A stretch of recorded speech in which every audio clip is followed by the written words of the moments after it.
அனைவருக்கும் வணக்கம். மீண்டும் உங்கள் சாத்மீகம் உங்கள் முன்னே. ஆமாங்க, இன்றைக்கி ஒரு சின்ன கதையை உங்கள்கிட்ட சொல்ல போகிறேன். ஒரு பெரிய கிராமங்க. அந்த கிராமத்தில் ஒரு பெரிய பணக்காரர். அந்த ஊரில் உள்ள எல்லா மக்களையும் விட பெரிய வசதியை படைத்தவர் அந்த ஊரில் இருந்துட்டுருக்கார். ஆனால் ஒரு பெரிய எண்ணம் என்னன்னு சொன்னால், அந்த ஊரில் உள்ள எந்த மக்களையும் தனக்கு சரிநிகராக நினைக்க மாட்டார்.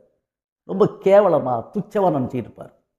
அதனால் அந்த ஊரில் எந்த விசேஷம் வந்தாலும் சரிதான், சந்தோஷமான காரியங்கள் வந்தாலும் சரிதான், வருத்தமான காரியங்கள் வந்தாலும் சரிதான், இவர் போகவே மாட்டார். இவர் ஒரு பெரம்பு ஒன்று வச்சுருக்காருங்க, அடையாள பெரம்பு. அதை கோடீஸ்வரம் அடையாள பெரம்புன்னு சொல்லுவாங்க அது பேர் அந்த ஊரில். அந்த கோடீஸ்வரம் அடையாள பெரம்பு என்ன செஞ்சுருவாருன்னு சொன்னால், என்ன விசேஷம்னாலும் சரி, தாங்கிட்ட கணக்கு பிள்ளை ஒருத்தர் இருப்பார், அவர்கிட்ட கொடுத்து அனுப்பிடுவார். அவர் என்ன செய்வார் சொன்னால், அந்த ஊரில் விசேஷம் நடக்கிற இடத்துல அந்த பெரம்பு போய் நட்டு வச்சுருவார். அப்போ வர்றவங்கெல்லாம் அந்த கோடீஸ்வரருக்கு வந்திருக்கான்னு நினச்சிட்டு அந்த பெரம்புக்கு போய் வணக்கம் வச்சுட்டு எல்லாமே உட்காருவாங்க. இப்படி ஒரு பழக்கங்க இப்படியே நடந்துக்கிட்டு இருக்கு.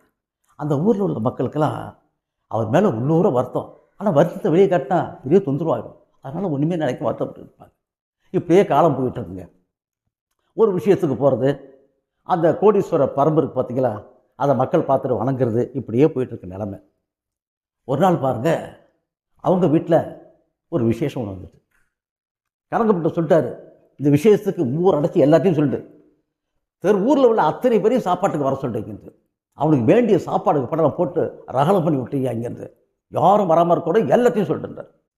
ஒரு வாரத்துக்கு முன்னாடியே அந்த கணக்கு பிள்ளை அந்த ஊரில் உள்ள எல்லாத்தையும் போயிட்டு சொல்கிறாரு, ஐயோ கோடீஸ்வரர் ஐயா அவரை மகளுக்கு கல்யாணம் ஐயா, அதனால் ஊர் அடைச்சி அத்தனை பேருக்கும் சாப்பாடு போடணும்னு சொல்லிட்டாங்க.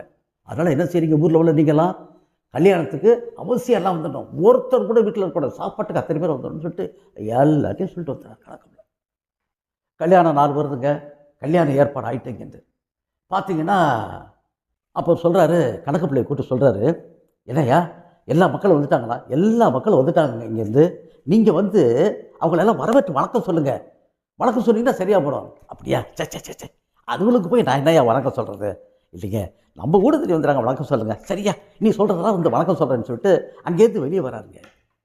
வெளியே வந்து பார்த்தா அந்த ஊரில் உள்ள மக்கள் எல்லாருமே ஒவ்வொருத்தரும் பெரம்பில் அவங்கவுங்க பேரை எழுதி நட்டு வச்சுட்டு போயிட்டாங்க வருஷம்.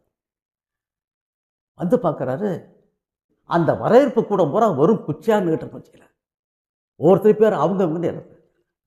அப்போ கணக்கு பிள்ளை சொல்கிறாரு, ஐயா உங்கள் கோடீஸ்வரம் பெரம்பை இந்த ஊரில் உள்ள மக்களுடைய விசேஷம் வரும்போதெல்லாம் நான் நட்டு வைக்கும் போதும் ஒவ்வொருத்தரும் நீங்கள் வந்ததாக நினச்சி உங்களுக்கு வணக்கம் வைப்பாங்க இங்கேருந்து. அதே போல் அவங்களும் பிச்சை கொண்டாந்து வச்சுட்டாங்க, எல்லாருக்கும் நீங்கள் வணக்கம் வைங்க அப்படின்னு சொன்னாங்க. அப்போ தாங்க இந்த கோடீஸ்வரனுக்கு இத்தனை நாளும் எப்பேற்பட்ட மிக முட்டாள்தனமான தப்பை நம்ம செஞ்சுக்கிட்டு இருந்தது அவனுக்கு உணர்வு வருதுங்க. ஆமாங்க, நம்மகிட்ட எவ்வளோ பணம் இருந்தாலும் எவ்வளோ வசதி இருந்தாலும் நல்ல மனசோடு வாழுங்க. அந்த பணத்தையும் வசதியும் வச்சு ஏழ்மையாக இருக்க எள்ளிநகை ஆடக்கூடாதுங்க. அதனால் அவங்களையும் மனிதர்கள் வச்சு அவங்க விசேஷங்களில் கரெக்டாக கலந்துக்கிட்டு நம்ம பாதியாக அவங்க நினைக்கணுங்க. ஓகேங்களா? மீண்டும் ஒரு கதையை உங்களை சந்திக்கிறேன். நன்றி.